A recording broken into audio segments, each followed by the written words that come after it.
खबर झांसी से है, जहां पारिवारिक मामलों में ससुर की दखलंदाजी से परेशान होकर दामाद ने ससुर को शराब पिलाकर उसकी हत्या कर दी।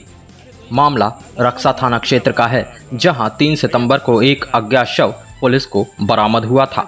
शव के पास से पुलिस को कुछ शराब के पाउच और हाथों में बंधी राखियां मिली थीं। पुलिस की कड़ी पड़ताल के बाद 2 आरोपियों को पुलिस ने गिरफ्तार किया। आरोपियों से पूछताछ में पुलिस ने खुलासा किया कि मृतक शिवपुरी का रहने वाला था, जो आरोपियों का ससुर था। हत्यारोपियों ने बताया कि उसका ससुर आए दिन उसकी पत्नी को भड़काता था, उसकी पारिवारिक मामलों में दखलंदाजी करता था। मना करने पर ससुर मानता नहीं था, जिससे परेशान होकर मजबूरन ससुर को शराब पिलाकर उसकी नशे में हत्या करनी पड़ी। फिलहाल पुलिस ने इस हत्याकांड का खुलासा कर दामाद और उसके दोस्त को गिरफ्तार कर लिया। रक्षा थाना क्षेत्र में 3 तारीख को एक डेड बॉडी पुलिस को जंगल में मिली थी, जिसके संदर्भ में तत्काल मौके पे पहुंचा गया। फॉरेंसिक टीम के साथ साथ अन्य टीमों को लगाया गया। तो उसमें घटना के अनावरण के लिए जो टीमें लगाई गई थी, उनके द्वारा वर्क किया गया। इसमें सबसे महत्वपूर्ण क्लू जो पुलिस को मिला, वहाँ पर कुछ कपड़े, साथ ही साथ शराब के 3 पाउच मिले। उनको चेक किया गया, उनका जो बारकोड था उसको स्कैन करवाया गया। तो संबंधित दुकान पे पहुंचा गया। दुकान पे पहुंचने के बाद में सीसीटीवी और अन्य माध्यमों से उनको चेक करवाया गया। तो जो मृतक था उसकी पहचान शिवपुरी के एक अधेड़ के रूप में हुई।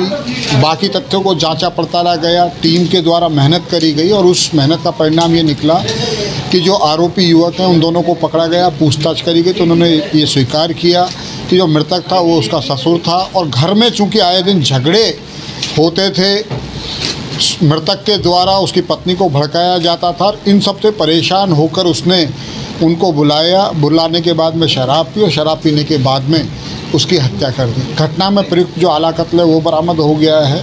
साथ ही साथ अन्य सामान बरामद हुआ है। पुलिस के द्वारा बहुत ही साइंटिफिक एविडेंस के साथ, फॉरेंसिक एविडेंस के साथ ये घटना का अनावरण किया गया है।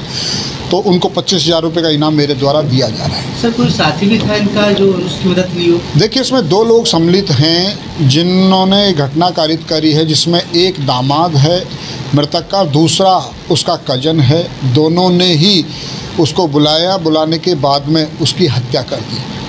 सर, इनका कोई आपराधिक इतिहास? अभी तक कोई आपराधिक इतिहास निकल के नहीं आया है, लेकिन इन्होंने बताया है कि ये घर में चूँकि रोज़ कलह होता था, तो उस झगड़े की वजह से हत्या करी है। पुलिस के द्वारा बहुत ही साइंटिफिक तरीके से ये इन्वेस्टिगेशन करी गई है, जो निश्चित रूप से प्रोफेशनल नॉलेज का एक अच्छा उदाहरण है कि मात्र जो शराब का पाउच था उसके आधार पर ये घटना का अनावरण किया है। ठीक है सर, इसमें एक चीज़ ये पूछ रहे हैं कि पत्नी भी घर पे थी, तो इसको मारने का क्या कारण था?